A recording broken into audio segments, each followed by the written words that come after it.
Locked On Dolphins, your daily Miami Dolphins podcast. Part of the Locked On Podcast Network, your team every day.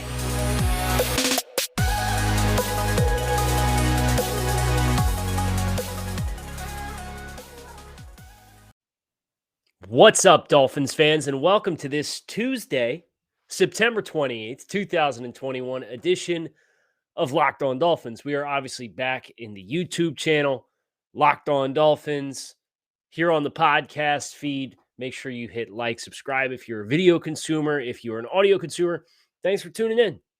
And we're going to go ahead and pop a C4 this morning. It's about 7 a.m. on Tuesday morning.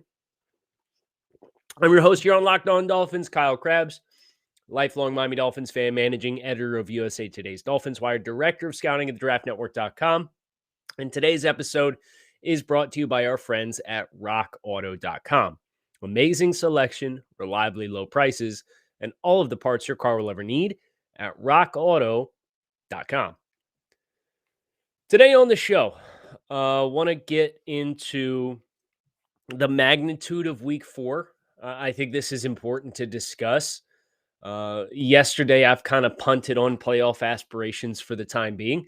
And that's just kind of being realistic about the way the team looks. But from a numbers perspective, from a mathematical standpoint, week 4 has kind of become a must-win for the Dolphins if they do hope to be the playoff team that we aspired that they were going to be throughout the course of the offseason. And here's the numbers. So this was put together by Justice Mosqueda, who is somebody who works in the NFL from a media standpoint. Him and I kind of came into media around the same time, so I'm very familiar with Justice and his work, and he does great work, and he's worked at a number of different places. He did the research about this time last year, and it was a 10-year sample size from 2009 to 2019, and it was based off your record. It's a table of what your percentage is of making the postseason at any given point in the year if you have X number of wins and Y number of losses, right? So, for example, when everybody started the year at 0-0, you had a 44% likelihood of making the playoffs. When the Dolphins moved to 1-0, that percentage moved from 44% up to 54%. And then they lost to Buffalo in week 2, and it looked ugly. But at the end of the day, it was a one loss in the loss column, went from 58% to 49%. Well, then you lost against the Raiders, and 49% became 31%, right? And if we remember where the Dolphins were last year, the Dolphins ended up being at 1-3. They came out and lost to Buffalo and lost to New England and then beat Jacksonville and then lost to Seattle, and you're 1-3, right?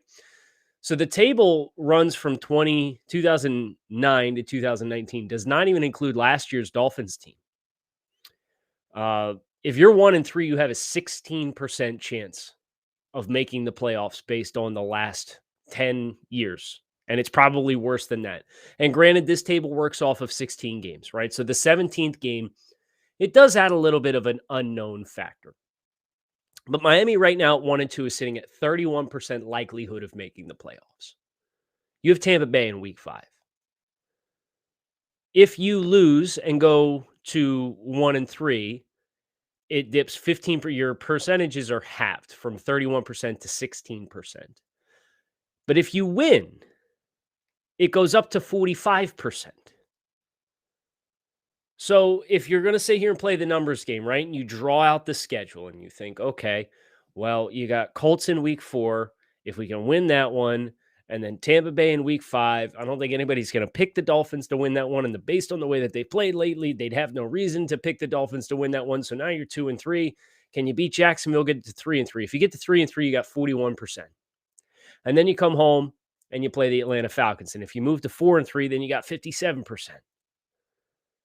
And then you got Buffalo, and presumably you'll lose that because you always do. And then you're at 37%. But like, this is the tipping point here where it's either going to be we're chasing Dolphin tails for the entirety of the next 3 months, or we can set ourselves up based on knowing when the big hurdles are on the schedule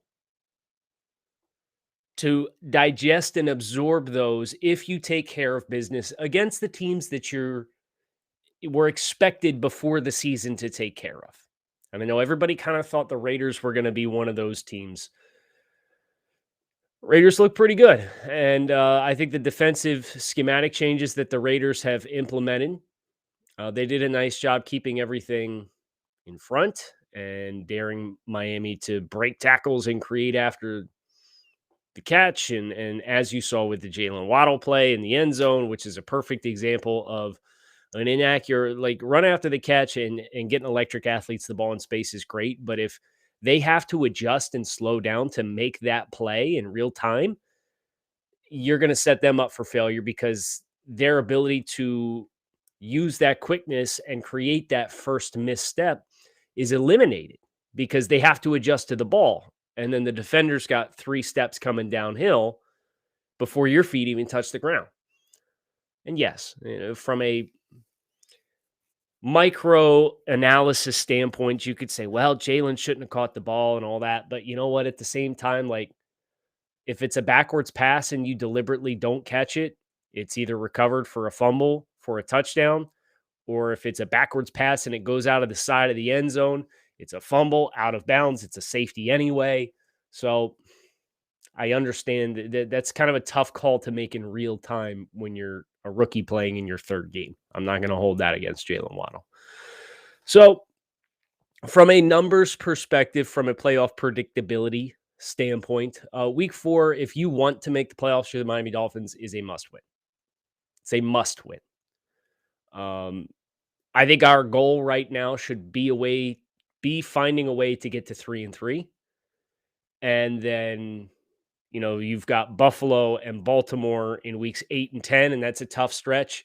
But how you choose to handle business the rest of the way outside of that, you're going to give yourself a fighting chance, because I do think this is still a respectable team. I know the offensive line, everybody's down big on the offensive line right now. And Liam Eichenberg, I know the Pro Football Focus grades came out, and Eichenberg didn't grade out well against the Raiders. And, well, yeah, he's going against the hottest freaking pass rusher in the NFL. Max Crosby had 19 pressures in 2 games. Like, of course, a rookie who's not playing on his natural side, is a natural left tackle who's playing right tackle, he's going to take his lumps there. So that's one of the things that I want to get into today, beyond just the playoff numbers, is developing parts and developing pieces, and the volume that the Dolphins have of them, and the challenges that presents. And I think that'll be a healthy conversation for us to have as we kind of take off like Super Bowl or bust hats. If you still want to wear it, that's fine. Go ahead. But I'm not going to wear it on this podcast. I'm not going to sit here and lie to you guys and say, oh, yeah, we're going to be fine. We're going to win 12 games still, and we're going to win the Super Bowl. There are going to be some changes that need to happen before that mentality comes back. Dolphins fans, listen up. I have an incredible app that everyone who buys gas needs to know about. It's called Get Upside. My listeners are making up to 25 cents per gallon of gas every time that they fill up. Just download the free Get Upside app on the App Store or Google Play now and use promo code TOUCHDOWN, and you can get a bonus 25 cents per gallon on your first fill up to 50 cents per gallon on that first fill up using Get Upside. Just download the app for free and use promo code TOUCHDOWN to get up to 50 cents gallon cash back on your first tank. Some people who drive a lot are making as much as $200 to $300 a month in cash back, and there's no catch. The cash gets put right back into your account. You can cash out at any time into your bank account, PayPal, or an e-gift card like Amazon or other brands. Download the free Get Upside app and use promo code TOUCHDOWN to get 50 cents, up to 50 cents per gallon cash back on your first tank. Football season is back.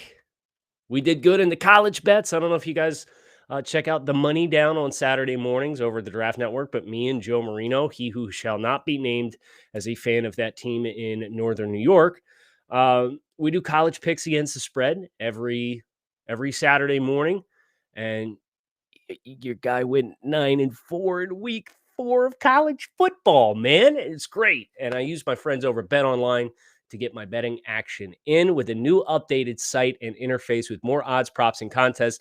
BetOnline continues to be the number one source for everything football. So head to the website or use your mobile device to sign up today and receive a 100% welcome bonus. That's double your initial deposit just for signing up. Don't forget to use the promo code NFL100. From football, basketball, boxing, right to your favorite Vegas casino games. Don't wait to take advantage of the amazing offers available for the 2021 season. Bet online, your online sportsbook experts. Promo code Locked On. The C4 is coming in very clutch this morning. Heard from a number of people on Monday, courtesy of social media, which I would personally recommend any Dolphins fan stay off of right now.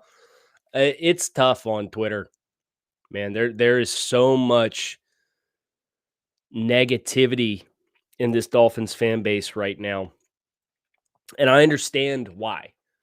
I get why, because everybody has kind of been sold this vision from 2019, and I had this conversation with my wife yesterday. It was like, we're really going to do this again? Like, I got to put the evaluator hat back on and start looking at, okay, who are guys that we need to make sure we keep here for the next 3 years? Who are guys that need to go in the offseason and start asking hard questions about certain pieces? And that evaluation process is going to be hard for the Dolphins, because this is a mantra that Joe Marino, fan of team who shall not be named in Northern New York, when they brought in Josh, he who shall not be named, at quarterback, he talked a lot about the challenges that were present with evaluating and figuring out if he was the right fit or not. And that team has done a really nice job in maintaining the coaching staff. And one of the things that they did to help build the team was, after that quarterback's rookie season, they signed a bunch of free agent offensive linemen. And the thought process, and Joe's talked about this pretty extensively, and I think this is very relevant for Miami based on what we're seeing now, is you didn't want to have a developing quarterback who was surrounded by developing parts around you on the offensive line, because as this evaluation process is underway, it becomes very difficult to isolate the problematic variables, right? Because if everybody's new and everybody has high variance of play and nobody plays with any level of consistency or reliability on any given week, how are you going to know what needs to change, other than, hey, we're just going to keep plugging away and we'll figure it out eventually. These guys are going to get better.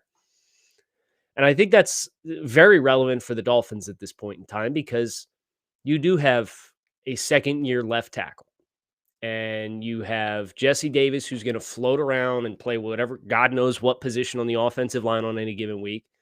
And you have a third-year center who's started 15 games coming into the year this year. And then you have a right guard who, depending on, again, how the musical chairs play out, was either a guy who started 11 games at tackle last year, or, if we continue the musical chairs, and if you kick Austin Jackson off the line and you put Liam Eichenberg at left tackle and you move Robert Hunt back out the right tackle and you put Solomon Kinley at right guard, like there's a lot of options, right? But there's almost too many options. Like, guys, you'd like guys to settle into a spot, but you'd also like guys to know what you're getting, right? So as I think about the Dolphins and what, I'm not going to talk about the offseason, but what the problems are as we're trying to evaluate the offense, is nobody has any level of consistent play on any given week. It's almost like matchup specific. So-and-so is going to play great. So-and-so is going to be problematic. And then the next week, so-and-so is not going against a top 10 defensive tackle, and he's good. And I just worry about what that level of unknown is going to produce throughout the course of the season. I don't doubt that the product in November is going to look a lot better than what it looks like now. But from a long-term big picture perspective, especially with the questions that this team seems to have with fully committing to Tua Tagovailoa. You kind of need to know what you have there, but you can't know for certain unless you know what you have around them. And then you can point and say, that's the problem, or that's the problem, or that's the problem. And I don't think it's realistic for Miami to know that right now. Even if you flip over to the defensive side of the ball, too. And Brian Flores talked a little bit about this on Monday. They were asking about the run defense, right? Like, why is it that you give up 35-yard run to New England in week 1, and then a 45-yard touchdown run to Devin Singletary in week 2, and then in week 3, Peyton Barber rips off a back-breaking 19-yard run to put the Raiders in the red zone in overtime. And what he talked about was some mistakes in assignments. Here's the quote. I think we've done a good job in spurts. We're actually just talking about this. I think when everyone is taking care of their responsibility and doing what they're supposed to do, it's good. We've run into some issues, especially in a game like that. Everyone is trying to make a play and everyone is trying to help the team win. It's genuine and sincere, but we've had a couple of guys get out of their gaps trying to make a play several times, I would say, in the second half, and it was to our demise. That's something we need to learn from and just need to, even though everyone is trying to help the team and make a play, it's always best to handle your responsibility, be in your gap, be where you are supposed to be as a team, and as a unit, we will handle the run game. Know what that sounds like? Young guys, eager, trying to make a play.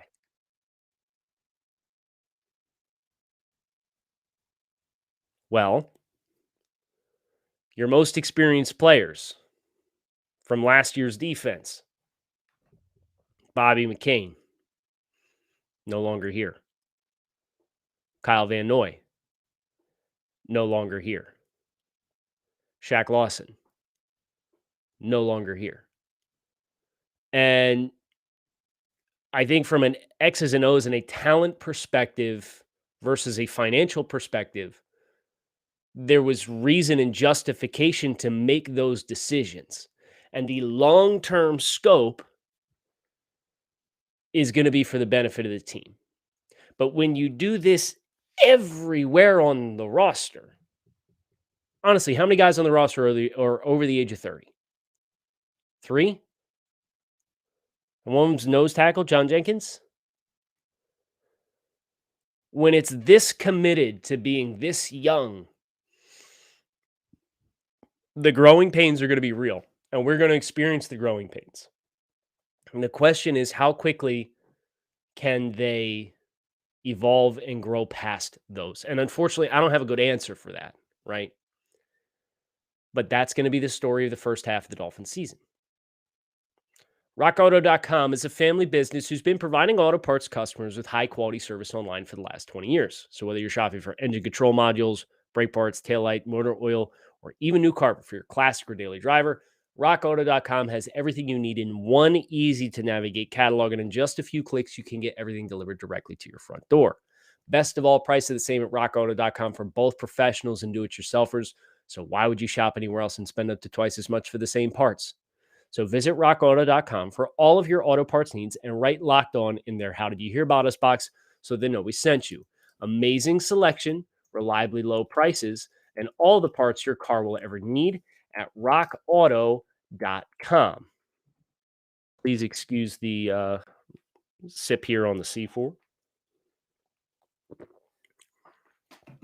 One notable storyline here for week 4 against the Colts is it appears as though the Colts are going to be without Quentin Nelson in week 4 against the Dolphins, which is a massive. This is arguably the best interior offensive lineman in football. He was carted off with a right ankle sprain against Tennessee. The news story that came out from the Indy Star yesterday says that they're going to evaluate throughout the course of the week. This was a quote from Frank Reich. We'll evaluate this week and we'll keep you posted. Kind of like last week, I still need to get with the doctors to see where we're at, talk to Quentin more in depth. I did have a brief conversation with him earlier today. He's already had foot surgery. He's now been carted off, and it does not seem as though Miami's going to see him. Quarterback Carson Wentz dealing with ankle sprains in both ankles. He managed to play against Tennessee, but was not particularly effective. And then even the rest of the offensive line, Indianapolis with their investments, they still have other injuries up front that I think are going to put Miami in a position to hopefully take care of business along the offensive line or along the defensive line. Right now, they are scheduled to have Eric Fisher, Chris Reed, Ryan Kelly, Mark Lewinsky, Braden Smith as their offensive line, with Quentin Nelson's status up in the air. T.Y. Hilton not ready to return at wide receiver. So this game plan to me, and this is obviously very early, and we're going to work through it a little bit more in depth at the end of the week. This offensive game plan to me should look a lot like what the one against New England did. But Indianapolis does not have the New England Patriots offensive line. They have a more impressive running back in Jonathan Taylor. But Carson Wentz is mistakes are a part of Carson Wentz's game. And the wide receivers that they're going to come at the Dolphins with are Michael Strawn, a 7th-round rookie, Zach Pascal, Michael Pittman, Paris Campbell, and then tight ends Jack Doyle, Mo Alley Cox, and Kylan Granson. Defensively, the Colts are going to be a challenge. I do think their corners provide some opportunities for Miami to, again, create some separation. I would love to see the passing offense stop trying to work so much through Devontae Parker, who is back to struggling to create separation. And then you obviously have a couple game changers in the front seven that you need to vet and be mindful of between DeForest Buckner at defensive tackle and Darius Leonard at inside linebacker. And how the Dolphins handle those individual matchups, particularly in the front seven, I think are going to determine their offensive success. But I do think with, again, this being a home game, I think Miami is aligned very well to play a game in which they understand the magnitude of what's at stake and they show up. Obviously, I thought the same would take place in week 2 against Buffalo, and you'd understand the magnitude of declaring yourselves as legitimate, and that didn't happen. So I'm not assuming anything at this point in time. We'll talk to Locked On Colts a little later in the week as well. So you're going to want to make sure you keep it locked in right here on Locked On Dolphins. Hit subscribe on the podcast feed if you're checking out the video. I appreciate you guys tuning into the video on Locked On Dolphins, the YouTube channel. So make sure you like this video, hit subscribe. I am Kyle Krabs. That is going to do it for us today here on Locked On Dolphins. I hope you have a great rest of your Tuesday, and we'll talk with you guys tomorrow.